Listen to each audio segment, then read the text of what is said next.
Maintenant, le nouvel album de Pavement, deuxième critique principale, Brighten the Corners. C'est leur quatrième album, un groupe de Californie, et les 5 membres vivent dans 5 villes différentes. Et la pochette n'est pas très évidente, bien sûr, ici. Et il y en a sûrement plusieurs d'entre vous qui ne connaissaient pas Pavement. Alors, si vous voulez, c'est quoi du vrai rock alternatif, là? Ça naît Pavement.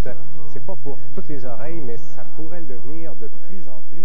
D'ailleurs, ça vend très, très bien au Québec. Si vous savez, je fais toujours un palmarès à Montréal pour mon émission de radio alternative Rage.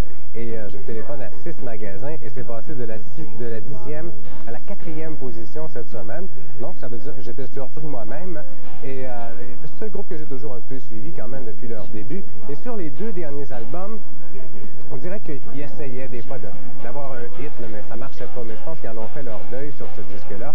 Et ils ont continué dans peut-être la ligne de pensée de leur premier album, Slanted and Enchanted. Et je crois que ça va jouer en leur faveur. Si vous ne les connaissez pas du tout, c'est pour amateurs de... C'est une musique un peu tordue à la Sonic Youth. Ça peut faire penser à Pixies, aussi même des fois les Rolling Stones, du vieux Pink Floyd psychédélique des années 60. Et c'est un amalgame assez paradoxal. Ils ont des très belles mélodies, mais le chanteur, Magnus, est complètement atonal. C'est comme s'il écoutait d'autres choses durant le temps qu'il chante.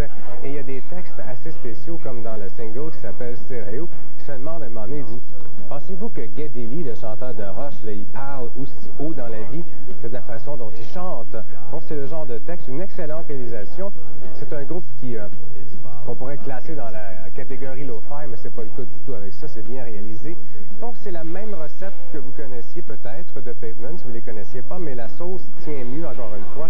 Et moi, c'est vraiment mon album préféré de Pavement, et comme cote, je donne un 8 sur 10. Je vous jure que c'est un très très bon album.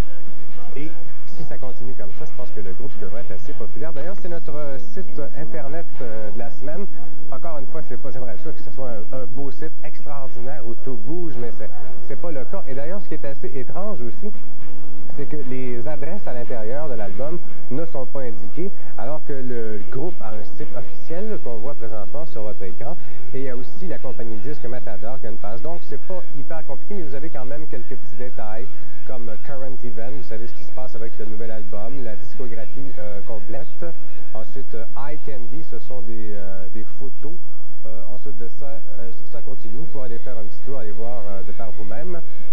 Ensuite, il y a le site de Matador qui est assez plain, merci. Si on continue plus tard, plus bas, ici, on va voir, c'est tout leur groupe, mais vous avez quand même les trucs de Pavement et vous avez la discographie complète avec des explications, donc vous pourrez vous familiariser avec la musique de Pavement.